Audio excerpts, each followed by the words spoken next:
গত ৩ বছর দেশে প্রতি মাসে মূল্যস্ফীতির তুলনায় পিছিয়ে মজুরি বৃদ্ধির হার। এতে প্রকৃত আয় কমায়, জীবনধারণে হিমশিম খাচ্ছে সাধারণ মানুষ।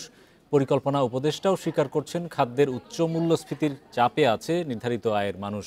এ বিষয়ে আরও বিস্তারিত আলোচনা করতে আমাদের সঙ্গে যুক্ত হচ্ছেন বিআইডিএস এর সাবেক মহাপরিচালক কে এস মুর্শিদ। জনাব মুর্শিদ, আপনাকে স্বাগত জানাচ্ছি। আমরা দেখেছি গত সরকারও, যারা বিদায়ী সরকার, তারাও কিন্তু মূল্যস্ফীতি নিয়ন্ত্রণে সর্বোচ্চ চেষ্টা করা হচ্ছে বলে এরকম আমাদেরকে জানিয়েছেন। বর্তমান সরকারও কিন্তু মূল্যস্ফীতিকে প্রধান চ্যালেঞ্জ হিসেবে বিভিন্ন জায়গায় বলে আসছেন, বিভিন্ন নীতি গ্রহণ করছেন। কিন্তু আমরা দেখতে পাচ্ছি যে তার সুফল কিন্তু মানুষ পাচ্ছে না। 2 বছরের বেশি সময় ধরে প্রায় 2 অঙ্কের বেশি মূল্যস্ফীতি বিরাজ করছে বাংলাদেশে। পার্শ্ববর্তী অনেক দেশেই কিন্তু মূল্যস্ফীতি কমে এসেছে, সেটা শ্রীলঙ্কার মতো দেশেও এখন শূন্য, কোনো কোনো সময় নেগেটিভও দেখা যায়, অর্থাৎ পণ্যের দাম কমছে তাদের। হ্যাঁ। আমরা ব্যর্থ হচ্ছি কেন? ওকে। তা আমাদের তো বিশেষ কিছুগুলো সমস্যা হয়েছে ঐতিহাসিকভাবে। সেগুলো সম্বন্ধে আমরা মোটামুটি অবগত আছি। সাধারণত যেটা হয় যে বছরের এই সময় অন্তত ধান চালের দামটা কমে যায়। বিশেষ করে আমরা সবসময় দেখি যে একটা বন্যা যে বছরে হয়, সেই বন্যার পরে যে ফসলটা ঘরে ওঠে সেটা একটা বাম্পার ফলন হয়। এটা সবসময় একটা একটা প্যাটার্ন আমরা অতীতে দেখেছি। এই বছর কিন্তু সেটা হয়নি। এটা আর অন্তত চালের ক্ষেত্রে হয়নি, এবং চাল তো একটা বড় ভূমিকা এখানে রাখে আমাদের মূল্যস্ফীতিতে। চালের দামের একটা বড় ভূমিকা আছে। আ- ইতিমধ্যে আপনারা বলেছেন যে অন্যান্য যে কিছু জিনিস আছে, বা অন্যান্য যে কিছু আহ, ফসল আছে, সেগুলোর দাম যথেষ্ট কম। ইনফ্যাক্ট কম মানে কি, খুব বেশি কমে গেছে। গ্লাট হয়ে এখন যেটা হয়, দাম একেবারেই পড়ে যাওয়া, সেটা আরেক ধরনের ক্রাইসিস। এটা হচ্ছে কৃষির ধরন। এখন এটা মোকাবেলা করার জন্য একটা সরকারের আলাদা পলিসি থাকতে হবে। কারণ আমার হাতে বাংলাদেশ ব্যাংকের যে বা সেন্ট্রাল ব্যাংকের যে যে পলিসিসগুলো, সেগুলো কিন্তু এগুলোকে ট্যাকল করার জন্য যথেষ্ট নয়, উপযোগীও নয়, এবং এটার কাজও তা না। কারণ সেন্ট্রাল ব্যাংকের যেটা মনিটারি পলিসি বা কন্ট্রাকশনারি পলিসি বা ইন্টারেস্ট রেট পলিসি, এগুলো হচ্ছে মূলত আমার কন্ট্রাকশনারি হবে নাকি এক্সপ্যানশনারি হবে অর্থনীতি, সেটার মূল চাবিকাঠি।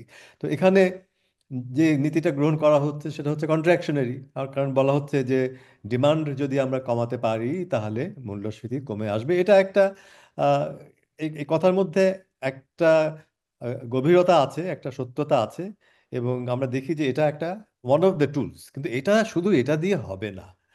এবং আমার সাপ্লাই সাইডে যে সমস্যাগুলো, সাপ্লাই চেনে যে সমস্যাগুলো, সেগুলো মোকাবেলা করার জন্য একটা হোল অফ গভর্নমেন্ট একটা অ্যাপ্রোচ লাগবে, যেখানে আমার কৃষি মন্ত্রণালয়, আমার শিল্প মন্ত্রণালয়, অন্যান্য, আমার কমার্স, সবাইকেই একসাথে এই কোঅর্ডিনেটেড অ্যাটাকটা করতে হবে। সমন্বয়ের শুধু কথা আপনি ব্যাংকের ওপর বলছেন, ছেড়ে কিন্তু দিলে আমরা পারে এটা আমরা হবে না। দেখতে পাচ্ছি যে বিভিন্ন মন্ত্রণালয়ের মধ্যে যে সমন্বয়ের যে অভাব লক্ষ্য করা গেছে।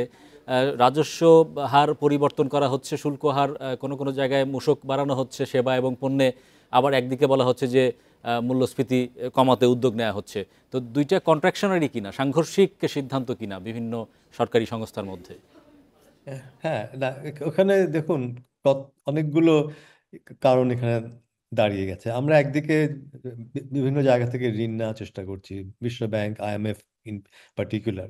এবং আইএমএফ এর আমরা জানি যে শর্তগুলো একটু কঠিন হয়, এবং সেই শর্ত মেটানোর জন্য তড়িঘড়িভাবে আমরা যেখানে যেখানে পারছি সেখানে ট্যাক্স বসিয়ে দেওয়ার এই প্রবণতাটা দেখছি। ভ্যাট বাড়ানো সেটার একটা জ্বলন্ত প্রমাণ।